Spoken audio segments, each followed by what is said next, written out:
Hello everyone, welcome back to mining Sarovar Vishal. तो स्वागत है आपका हमारे यूट्यूब चैनल मैनिंग सरोवर विशाल में। तो यहाँ पर आपको माइनिंग लेजिस्लेशन हम पढ़ा रहा हूँ, एमसीक्यू सेशन, जो बहुत ही आपका हेल्पफुल माइनिंग कम्पिटिटिव एग्जाम में होने वाला है। तो चलिए क्वेश्चन नंबर देखिए, हम लोग 51 से देखने वाले हैं। इससे पहले मैंने कुछ क्वेश्चन करा चुके हैं, मतलब लगभग 50 नंबर क्वेश्चन तक करा चुका है। पार्ट 3 होगा, पार्ट 2 तक कराया है। डिस्क्रिप्शन में लिंक मिल जाएगा। और इससे पहले आगे बढ़ने से पहले आप लोग बता दूं कि यूट्यूब सब्सक्रिप्शन आप लोग हमारा ले लें। वहाँ पर लाइव क्लासेस के थ्रू एवरी 1 क्लासेस आपको डिटेलिंग में पढ़ाया और बताया जाता है। कैसे ज्वाइन करेंगे हम बताते हैं आप लोगों को।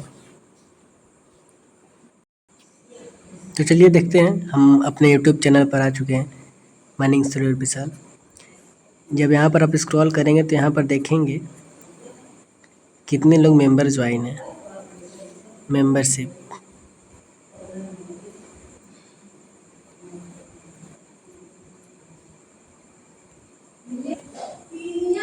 इसको देखिए, यहाँ पर आवर मेंबर जैसे कि 1 2 3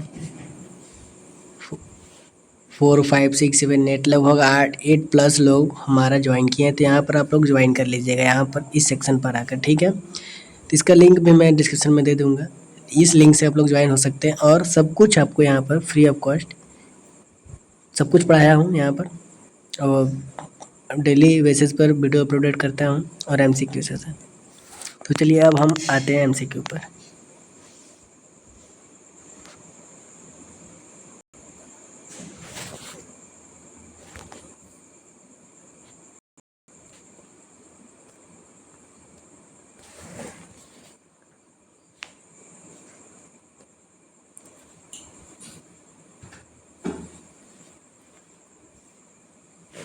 फिफ्टी 51 नंबर क्वेश्चन, विकलांगता भत्ता मासिक वेतन कितने प्रतिशत होगा? Disability allowance. तो इसका ऑप्शन सी उत्तर सही है, यानी 50%। क्वेश्चन नंबर 52, कार्य के आरंभ और अंत का नोटिस किस फॉर्म में रखा जाता है? तो आपने सारे फॉर्म पढ़े होंगे तो आपको पता है कि फॉर्म ए में रखा जाता है। तो ए ऑप्शन इज करेक्ट। नेक्स्ट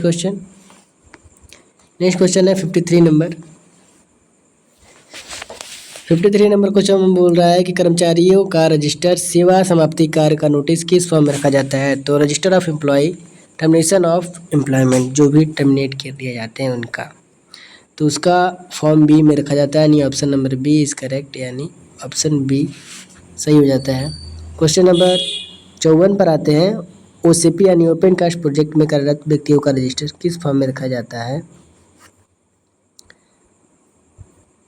तो फॉर्म सी बोल रहा है, लेकिन ये फॉर्म अपडेट हो गया है। तो ओपन कास्ट या अंडरग्राउंड दोनों के लिए फॉर्म डी में होता है अपडेट। तो इसको करेक्ट कर लीजिएगा, फॉर्म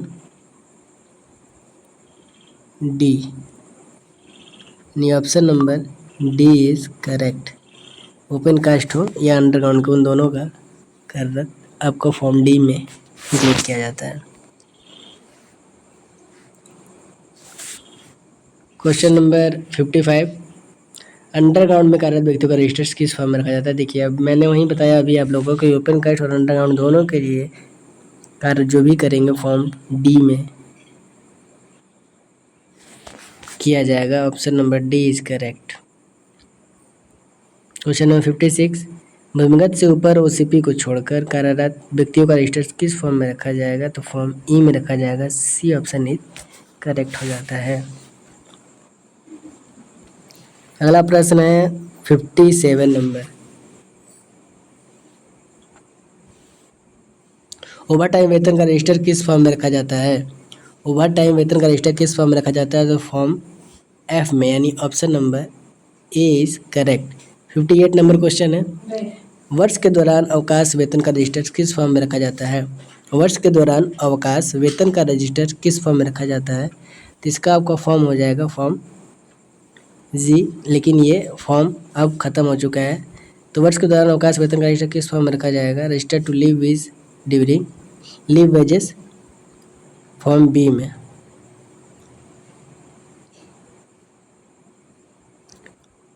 ये सारे ऑप्शन इसमें गलत दे दिए हैं, थोड़ा टाइपिंग मिस्टेक, तो फॉर्म बी याद रखिएगा, ठीक, लीव वेजेस के लिए।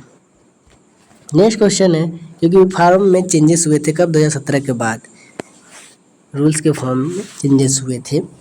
59 नंबर क्वेश्चन है, प्रति पूरक विश्राम दिवसों का रजिस्टर किस फॉर्म में रखा जाएगा, तो फॉर्म 1 में रखा जाएगा, ऑप्शन डी इज करेक्ट।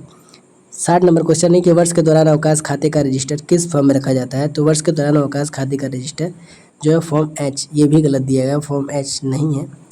तो register to leave account during the year is maintenance इस फॉर्म, इसका कमेंट करके बॉक्स में बताइएगा कि कौन सा फॉर्म इसके लिए हो जाएगा, ठीक है। 60 नंबर क्वेश्चन का कौन सा फॉर्म हो जाएगा register of leave account during the year is maintenance form के लिए। अगला प्रश्न है 61 नंबर, वेतन सहित अवकाश की जानकारी का रजिस्टर किस फॉर्म में रखा जाता है, register of information regarding leave with wages.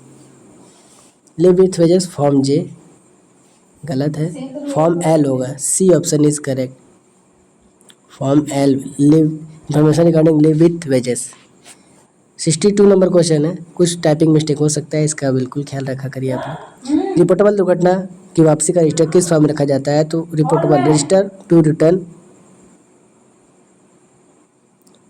Form के में माइनर का होता है, ये भी थोड़ा मिस्टेक्स है। रिपोर्टेबल इंजरी फॉर्म जे में दिया जाता है, ए ऑप्शन इज करेक्ट है, फॉर्म जे में होगा, फॉर्म के में माइनर इंजरी का होता है।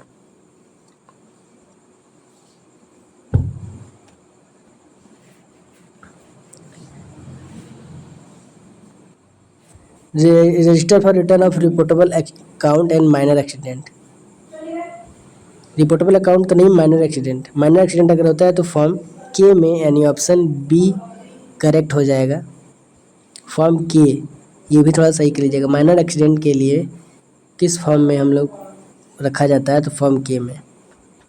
64 नंबर क्वेश्चन है, प्रारंभिक अवधिक चिकित्सा परीक्षण की सूचना का रजिस्टर किस फॉर्म में रखा जाता है, प्रारंभिक अवधिक चिकित्सीय परीक्षण की सूचना रजिस्टर किस फॉर्म में रखा जाता है, register of notice to initial periodical medical examination form M में, यानी ऑप्शन डी सही उत्तर हो जाता है, करेक्ट। 65 नंबर क्वेश्चन, प्रारंभिक आवधिक चिकित्सीय परीक्षण की दूसरी और अंतिम सूचना का रजिस्टर किस फॉर्म में रखा जाता है, तो register of second and final notice initial periodical form P1, form N में होगा, करेक्ट कीजिएगा इसको, A option is correct, form N. जब सेकेंड एंड लास्ट वार्निंग दिया जाता है हमको IME PME के लिए, तो फॉर्म एन में 10 दिन पहले दिया जाता है, ठीक है। प्रश्न संख्या 66, नियोजित व्यक्तियों की चिकित्सीय योग्यता का रजिस्टर किस फॉर्म में रखा जाता है, नियोजित व्यक्तियों की चिकित्सीय योग्यता का रजिस्टर किस फॉर्म में रखा जाता है, फॉर्म पी में, सी इज करेक्ट, रजिस्टर और medical standard of fitness person employed के लिए। क्वेश्चन नंबर 67, नियुक्ति के कारण हेतु चिकित्सीय योग्यता का रजिस्टर किस फॉर्म में रखा जाता है, form P1, register of medical standard of fitness reason to be employed in maintain which form P1। 68, चिकित्सीय परीक्षण की रिपोर्ट का रजिस्टर किस फॉर्म में रखा जाता है, तो register of report of medical examination form O में 3 कॉपी बनती है, एक कॉपी आपका एम्प्लॉय ले लेगा, एक कॉपी आपका मैनेजर ले लेगा, एक कॉपी आपका डॉक्टर, एम्प्लॉय और मैनेजर, 3 कॉपी बनती है, ठीक है। 69 नंबर क्वेश्चन है, वार्षिक प्रतिवेदन का रजिस्टर किस फॉर्म में रखा जाता है, register of annual return form Q, गलत दिया है, ये भी थोड़ा करेक्ट कीजिएगा, form correct option number D, form T में एनुअल रिटर्न रखा जाता है। क्वेश्चन नंबर 70, चिकित्सीय पुनः परीक्षण की रिपोर्ट का रजिस्टर किस फॉर्म में रखा जाता है, चिकित्सीय पुनः परीक्षण की रिपोर्ट का रजिस्टर किस फॉर्म में रखा जाता है, फॉर्म QRST, फॉर्म रीएग्जामिनेशन के लिए फॉर्म R में, ठीक है, B option is correct. Question number 71 पर आते हैं। 71 नंबर क्वेश्चन में क्या बोल रहा है कि चिकित्सीय बोर्ड द्वारा दूसरी और अंतिम सूचना का रजिस्टर किस फॉर्म में रखा जाता है, तो फॉर्म एस में, रीएग्जामिनेशन वाला जो है लिया जाता है, सेकेंड फॉर्म एस में दिया जाता है, C option is correct. 72 number question है कि चिकित्सीय बोर्ड द्वारा पुनः परीक्षण की सूचना का रजिस्टर किस फॉर्म में रखा जाता है, तो form T, register of notice medical reexamination by medical board, नहीं, फॉर्म टी नहीं होगा, फॉर्म एस ही होगा, QRS, इससे पहले क्वेश्चन में क्या था आपके, एस क्या था, यहाँ पर करेक्ट कीजिएगा, एस नहीं आर होगा, B option correct. Form R में सेकेंड एंड लास्ट दिया जाता है, ठीक है, first and last re examination वाला अप्लीट मेडिकल बोर्ड को लिए। लेकिन अगर वहीं री एग्जामिनेशन हो गया तो किस फॉर्म में देगा, तो फॉर्म एस में, C option is correct, form S. 73 number question है कि वर्कमैन इंस्पेक्टर द्वारा रखे गए अभिलेख किस फॉर्म में रखे जाते हैं। वर्कमैन इंस्पेक्टर द्वारा रखे गए अभिलेख किस फॉर्म में रखे जाते हैं, तो फॉर्म यू में, D option is correct. 74 number question बोल रहा है प्राथमिक उपचार कक्ष के उपकरण की जानकारी किस अनुसूची में रखा जाएगा। The information regarding equipment of first aid room के बारे में, तो सेकेंड शेड्यूल में। देखिए 6 शेड्यूल है आपके मैनुअल में, सारे शेड्यूल को पढ़ना और जानना जरूरी है आपको। B option is correct. 75 number question है 75 नंबर,